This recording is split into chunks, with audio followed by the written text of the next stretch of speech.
Give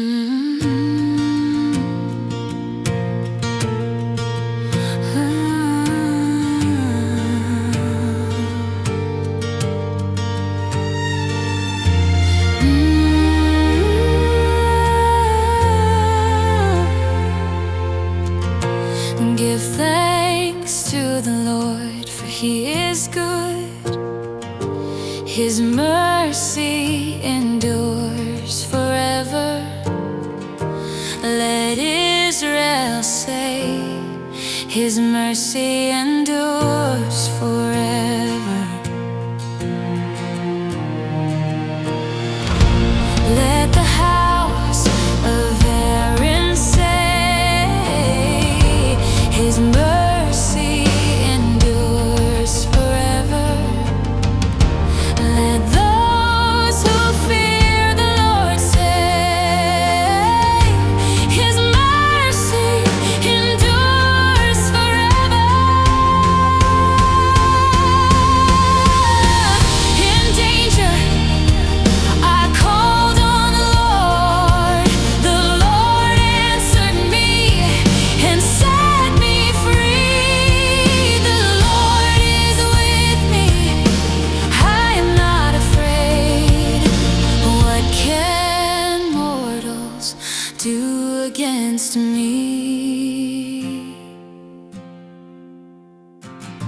The Lord is with me as my helper.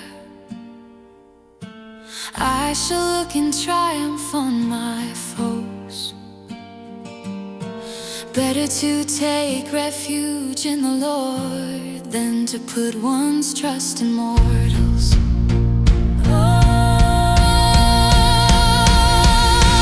Better to take refuge in the Lord than to put one's trust in princes.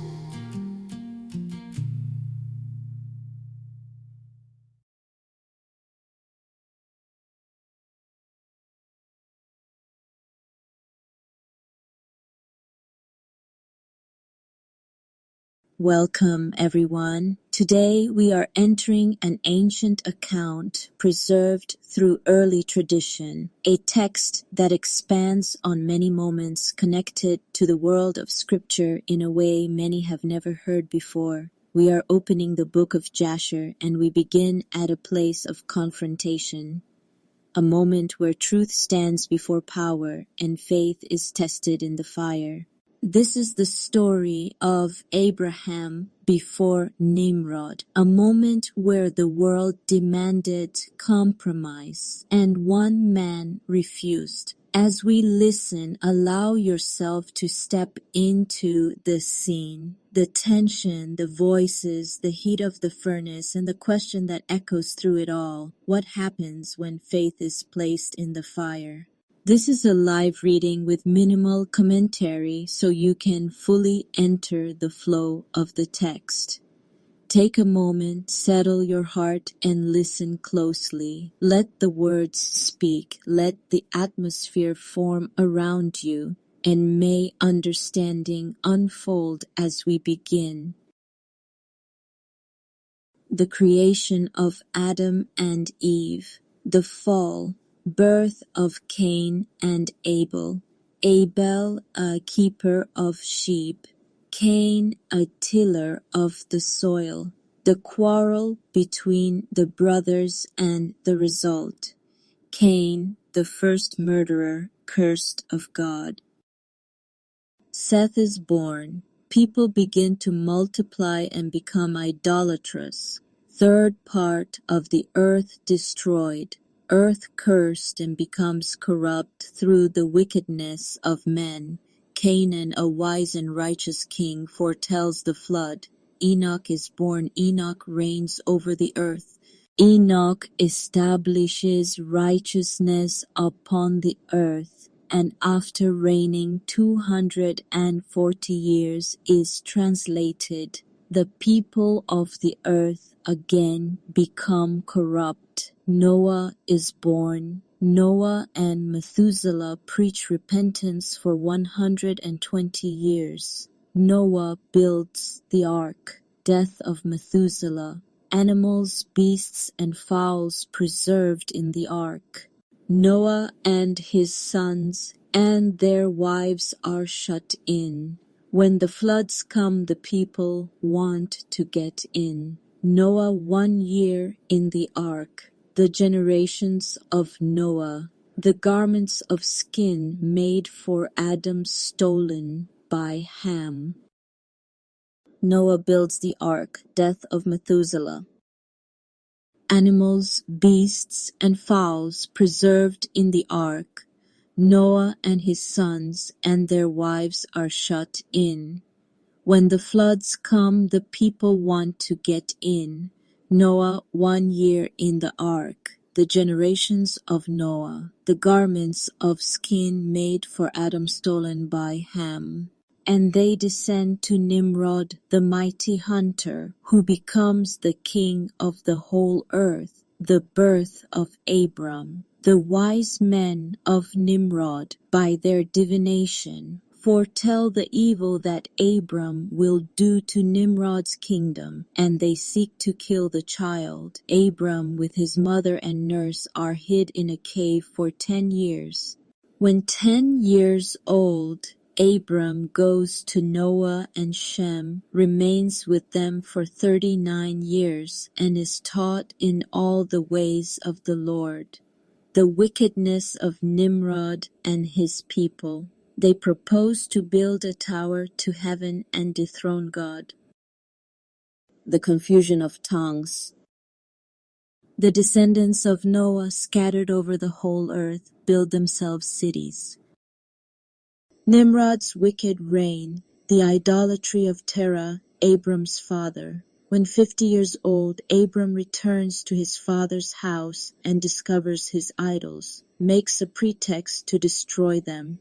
After making savory meat for the gods, Abram takes a hatchet and destroys them, leaving the hatchet in the hands of the larger one, where it is discovered by his father, who is told by Abram that the great God had risen up in anger and destroyed his fellows. Terah, in his wrath, betrays Abram to the king, who brings him up before the throne for judgment. Abram warns his father and the king before all the princes of the evils of idolatry. Abram placed in prison and is condemned after 10 days to be cast into a fiery furnace. His brother Haran, being falsely accused, is condemned to the same fate. As Haran's heart was not right before the Lord, he perished. But Abram is delivered and is brought forth alive. Is presented with many gifts. The king dreams of Abram and again seeks his life. Abram flees to the house of Noah. On Abram's account, Terah and all his house with Abram leave Ur-Kasdim to go to the land of Canaan. They tarry in Haran, where the Lord appears to Abram and upon condition of faithfulness promises many blessings.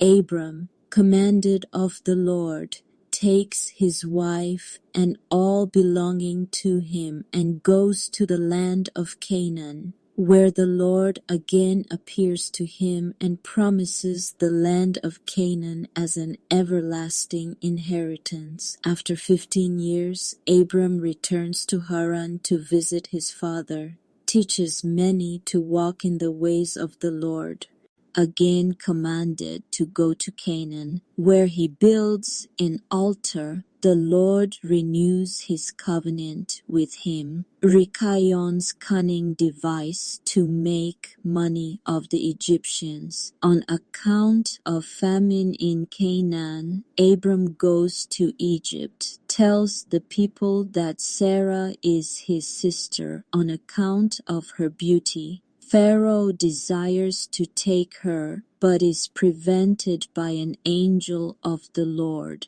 The truth is made known, and Sarah is restored to Abram with many presents. Abram returns to his home. Trouble between Lot and Abram on account of Lot's cattle. Lot removes to Sodom. 4 kings with 800,000 men war against Sodom and the cities of the plain and destroy and plunder their people. Abram, hearing that Lot is taken captive, gathers together about 300 men and pursues the kings, retakes the captives, and smites the whole army of the Confederate rings. On his return, Abram meets Adonizedek, king of Jerusalem. The same was Shem. Abram gives tithing of all he had taken to Adonizedek and is blessed of him. Abram restores to every man his property which he had retaken in the war and returns to Hebron. The Lord again appears to Abram and promises to bless him with a numberless posterity. Sarah, being childless, gives Hagar to Abram for a wife, and becoming jealous of her, afflicts her. An angel comforts Hagar. Ishmael is born. The Lord appears to Abram and establishes the covenant of circumcision, and calls his name Abraham, and Sarai he calls Sarah. Abraham entertains 3 angels who eat with him. Sarah is promised a son. The people of Sodom and Gomorrah and of all the cities of the plain become very wicked. The abominations of the people of Sodom and Gomorrah, 2 angels sent to save Lot, the cities of the plain and all their inhabitants destroyed by fire. Abraham goes to the land of the Philistines and again tells the people that Sarah is his sister. Abimelech the king desires her for a wife. An angel warns him and commands him to return her to her husband. The whole land afflicted on account of the matter. Sarah restored to Abraham, who entreats the Lord to heal the people of Abimelech. Isaac is born, causing much rejoicing among the friends of Abraham. Ishmael attempts to kill Isaac, and on that account is sent away with his mother. Ishmael is blessed with riches and posterity. Ishmael returns to his father with his wives and children. Abraham returns to Canaan and makes his home in Beersheba, where he hospitably entertains all strangers and teaches them the way of the Lord. Isaac and Ishmael's conversation. The offering of Isaac foretold. Satan's opinion of the father of the faithful. Abraham commanded to offer up Isaac in the land Moriah. Abraham's obedience. Sarah's affliction. What happened on the way? Satan attempts to hinder them. Isaac an acceptable offering. Father and son alone. The willingness of Isaac.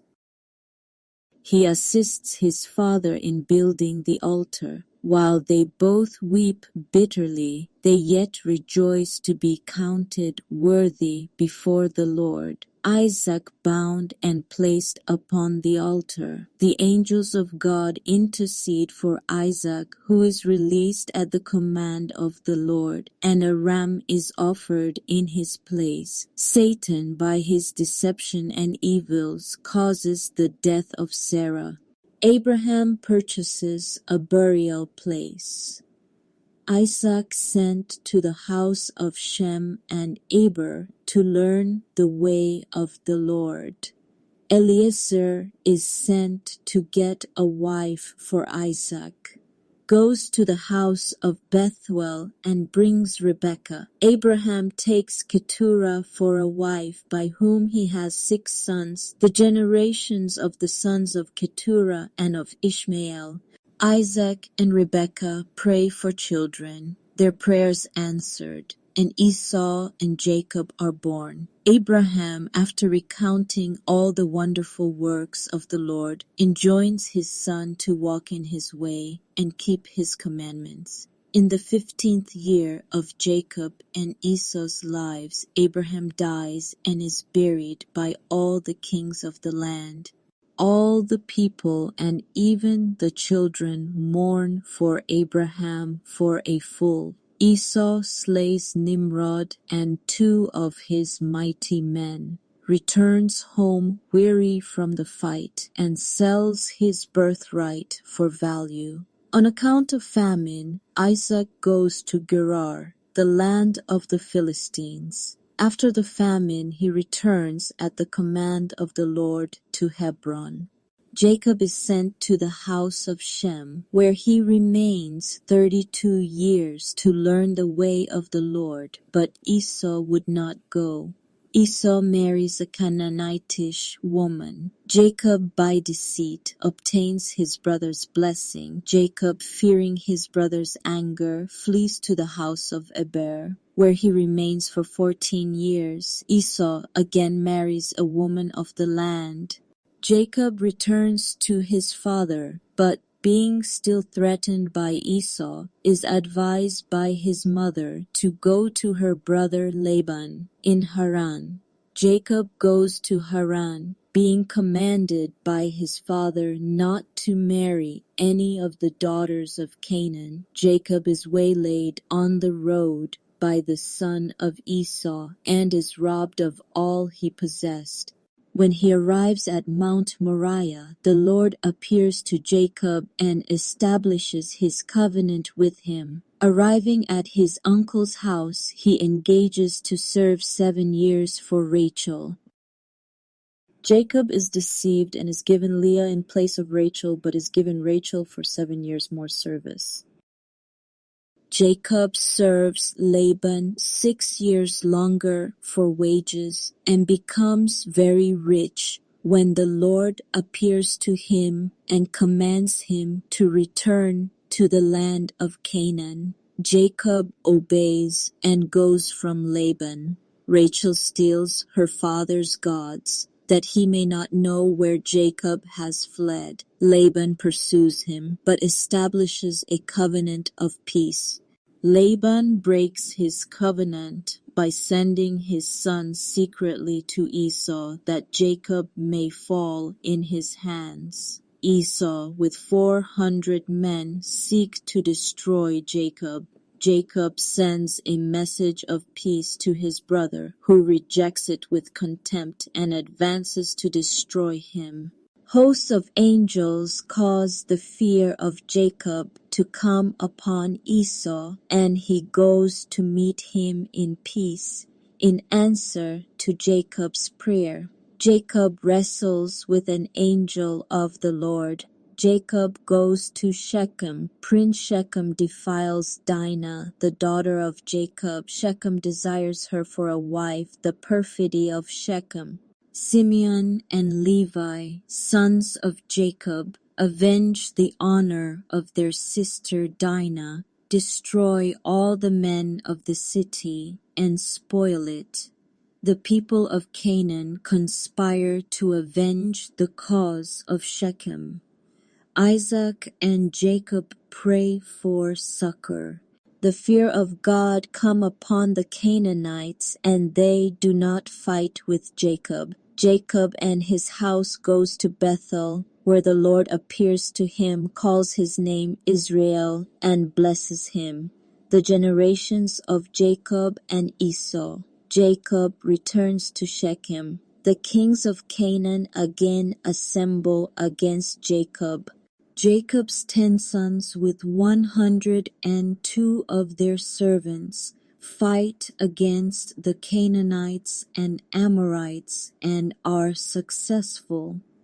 The sons of Jacob destroy many cities of Canaan and all their people. The remaining 21 kings of Canaan, fearing the sons of Jacob, make a permanent peace with them. Joseph, the son of Jacob, dreams of his future exaltation over his brethren. Being his father's favorite, his brethren become jealous. Joseph is sent to visit his brethren. They conspire against him, and at the suggestion of Reuben place him in a pit. Joseph is sold to a company of Midianites, who in turn sold him to the Ishmaelites, who take him down to Egypt. An account of his journey thither and of his affliction on the road. Reuben's anguish at not finding Joseph in the pit. The brothers contrive to deceive their father by dipping his coat in blood. Jacob's anguish at the loss of his son. Joseph is sold to Potiphar, an officer of Pharaoh. Zelika, the wife of Potiphar, seeks to entice Joseph to do evil, but all her advances are rejected, is falsely accused by her, and is brought to judgment, is acquitted by his judges, but for the sake of the report against Potiphar's wife, he is cast into prison. An account of the families of Jacob's sons.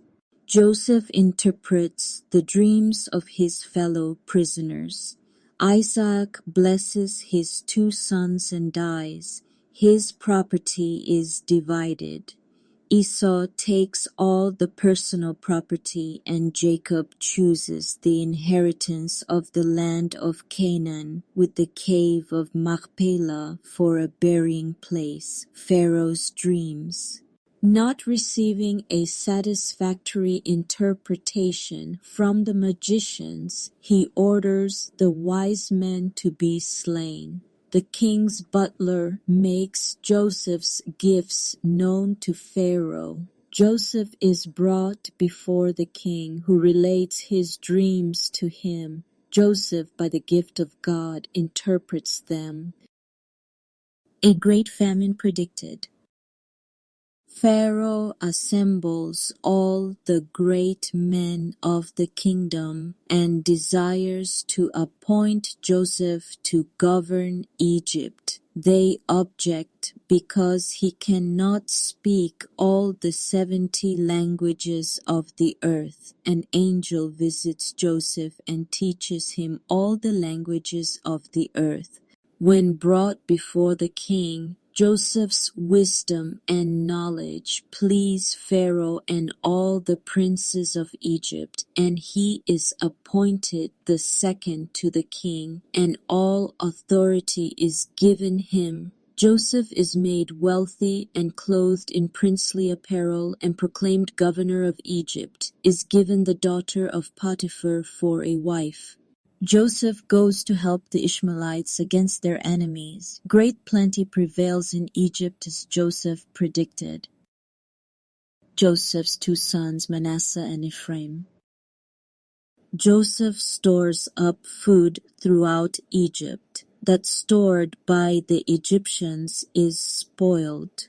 The famine prevails over all the land. And Joseph sells corn to all the Egyptians and the surrounding nations. Knowing that his brethren will have to come to Egypt for corn, he arranges to meet them when they come. Jacob sends his 10 oldest sons to Egypt for food, tells them not to enter in at one gate but to go in separately. On the way, they covenant together to seek for Joseph, and if they cannot ransom him, they resolve to take him by force. They enter in at 10 gates and spread themselves to seek for Joseph 3 days. Joseph, in the meantime, has his men seeking them. When found, they are brought before Joseph, who accuses them of being spies. Joseph sends his brethren home with corn, while Simeon is kept as a hostage till they shall again come to Egypt with their younger brother. They are astonished to find their money in their sacks of corn. Jacob's sorrow at the absence of Simeon refuses to let Benjamin go. But when he and his household become pinched with hunger, Judah pleads for Benjamin. tells his father of the great glory and authority of the governor of Egypt and offers himself as security for his younger brother. Jacob consents and sends his sons again to Egypt with a conciliatory letter and present to the governor. Jacob's sons again go to Egypt for bread. Benjamin is presented before Joseph. Joseph's cup, Joseph's conduct towards Benjamin by which he makes himself known to him, resolves to prove his brethren by taking away Benjamin from them, and puts his cup in Benjamin's sack of corn and sends them home to their father. An officer is sent after them who accuses them of purloining his master's cup, brings them back to Joseph. Benjamin is taken from them by force, and they are told to go on their way. Judah breaks through the door to get to Joseph and Benjamin. He recounts the many mighty deeds of his brethren and threatens to destroy all Egypt if Benjamin be not released. Joseph wrangles with his brethren and accuses them of selling their brother. They commence to war upon the Egyptians and frighten the whole land. After satisfying himself of their repentance for selling their brother, Joseph makes himself known to them and bestows presents upon them. They are presented before Pharaoh, who commands Joseph to bring all his father's household down to Egypt. He sends chariots for this purpose, laden with presents, luxuries, and clothing. Jacob's joy on learning that Joseph is still alive. The Lord commands Jacob to go down to Egypt, where he will make him a great nation. Joseph and all Egypt go to meet Jacob to do him honor when he arrives. The land of Goshen is given to him and his children. After 17 years dwelling in Egypt, Jacob dies. After blessing his children and commanding them to go in the way of the Lord, Joseph and his brethren and all the mighty men of Egypt go up to Canaan to bury Jacob. Esau, claiming the land of Canaan as his, will not allow Joseph to bury his father. After Esau and many of his people are slain, Jacob is buried by force. All the kings of Canaan come up to do him honor.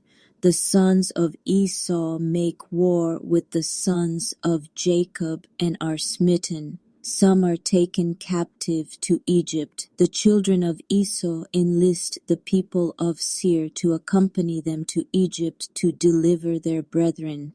Joseph and his brethren and the Egyptians slay 600,000. Nearly all the mighty men of Seir being slain, they make war with the children of Esau to drive them from their land. Esau prevails and utterly annihilates the children of Seir. Pharaoh dies and the whole government of Egypt devolves upon Joseph, Pharaoh the younger being but a nominal ruler. The children of Esau again come against the Israelites and are again smitten, Jacob's posterity in Egypt. After prophesying that the Lord would deliver his brethren from Egypt, Joseph dies and is buried, and the Israelites are ruled over by the Egyptians. Zepho, the son of Eliphaz, the son of Esau, who was taken captive by Joseph, where he buried his father, escapes from Egypt with all his men. Petty wars and contentions of the nations of Africa with Zepho. Zepho leads a great army of Chittimites, Edomites, and Ishmaelites against Egypt. 300,000 Egyptians put to flight, but 150 men of Israel prevail against Zepho. The elders of Egypt conspire with Pharaoh and cunningly bring Israel into bondage to them. Being afraid of their power, they afflict them in order to lessen the number of the children of Israel. Pharaoh decrees that every male child born in Israel shall be killed, and still they increase. Aaron is born. On account of Pharaoh's decree, many of the sons of Israel live apart from their wives. The king's counselors devise another plan to lessen the number of Israel by drowning them. The Lord finds a means of preserving the male children. Moses, a child of promise, is born. The Egyptian women acting as spies. Moses is discovered and placed by his mother in an ark of bulrushes, is found and adopted by the daughter of Pharaoh and grows up among the king's children.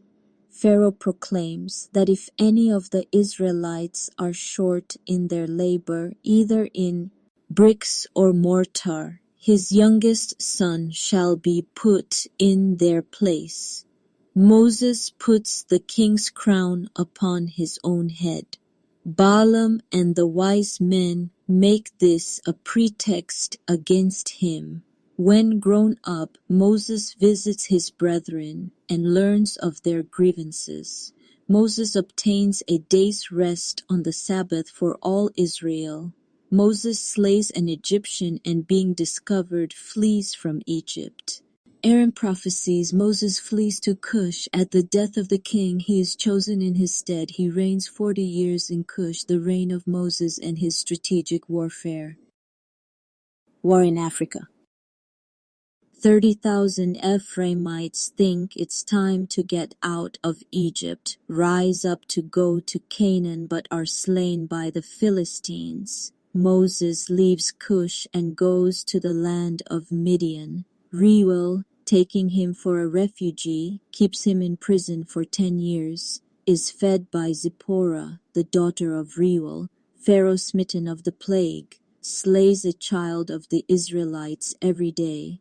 He dies of the rot, and his son Adikam reigns in his stead. Adikam Pharaoh afflicts Israel more than ever. Moses is released by Reuel and marries his daughter Zipporah. Moses obtains possession of the stick Jehovah. Moses has 2 sons. Pharaoh withholds straw from the Israelites. The Lord appears to Moses and commands him to go down to Egypt to deliver Israel. Aaron meets him. Israel, on hearing of his mission, greatly rejoices. Moses and Aaron go to Pharaoh, who calls all the magicians to meet Moses. They perform miracles as well as Moses, and thus deceive the king. Pharaoh, not finding the name of Jehovah on any of the books of records, says he does not know who he is and will not let his people go. Moses and Aaron teach Pharaoh, but he will not hearken, but causes the labor of the children of Israel to be increased. Moses, being discouraged, is told by the Lord that with an outstretched hand and heavy plagues Israel shall be delivered. After 2 years, Moses and Aaron again go to Pharaoh, but Pharaoh will not hearken. The Lord afflicts Egypt with all manner of plagues and afflictions. The firstborn of all the Egyptians is slain. Pharaoh sends the children of Israel away, and all the Egyptians rise up to urge their departure, but they will not go in the night. The departure of the Israelites from Egypt with great riches and flocks and herds. After the Egyptians bury their firstborn, many of them go after the Israelites to induce them to return, but they refuse to return and fight the nobles of Egypt and drive them home. Pharaoh resolves with the Egyptians to pursue Israel and compel them to return. The children of Israel are divided, some wanting to go back. Moses prays for deliverance. The Lord tells him not to cry to him, but proceed. The waters of the Red Sea are divided. The Israelites pass through in safety, but the Egyptians are utterly destroyed. The Israelites proceed on their journey and are fed with manna. The children of Esau fight Israel, but the latter prevail.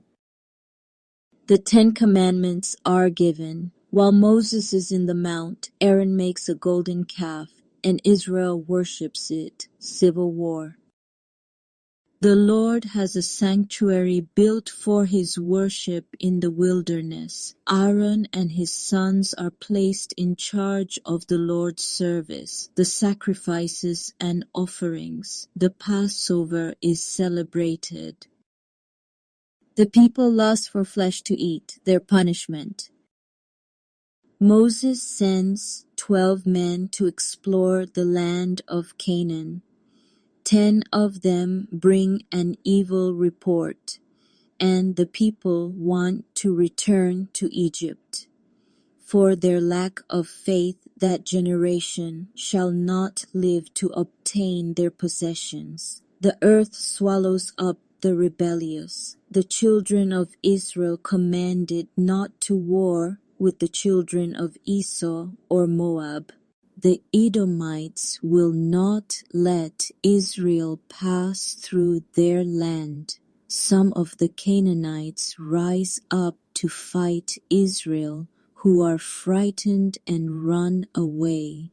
But the sons of Levi compel them to return. They prevail over their enemies. They must not touch Ammon. Og, king of Bashan. Balaam is called upon to curse Israel, but will not.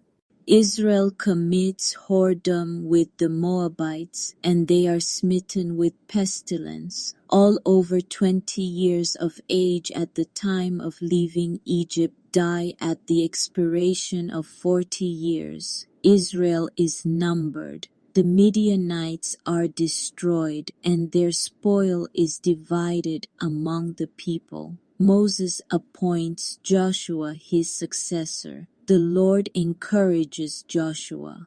Moses teaches the children of Israel to walk in the way of the Lord. He goes up to Mount Abarim and dies there. The Lord commands Joshua to prepare the people to pass over Jordan to possess the land. Jericho is besieged, taken, and destroyed. Achan brings evil upon the camp by purloining the cursed thing and brings destruction upon himself. All is taken and destroyed. The Gibeonites cunningly save themselves. 5 kings rise up against Israel and are destroyed. The sun and moon stand still at Joshua's command. Joshua's song of praise, the wars of Israel. The Edomites are smitten by Chittim. The land is divided, and the people have rest. Joshua, being advanced in years, exhorts the people to observe all the laws of Moses and then dies. The elders judge Israel. They drive out all the Canaanites and inherit the promised land. As we come to the end of this reading, we leave this scene with more than a story of the past. We leave with the image of a man who stood before power and would not bend. A man surrounded by threat, yet held by something stronger than the fire set against him. And that is what remains with us today. Not only the furnace, not only the king, not only the accusation, but the quiet strength of faith that refuses to bow when truth has already taken root in the heart. This ancient account leaves us with a question of our own. what holds us steady when pressure rises, what keeps us from compromise when the cost becomes real. May this reading remain with you. May it stir courage where there has been weariness. May it strengthen what is true within you, and may the one who preserved Abraham also keep those who walk in faith through every testing. Thank you for being here today, for listening, for entering this ancient text with reverence and attention. If this reading blessed you, you can leave a comment, share the live, and join us again for the next reading. Until next time, remain in peace, remain in faith, and let the testimony of the righteous stay alive within you.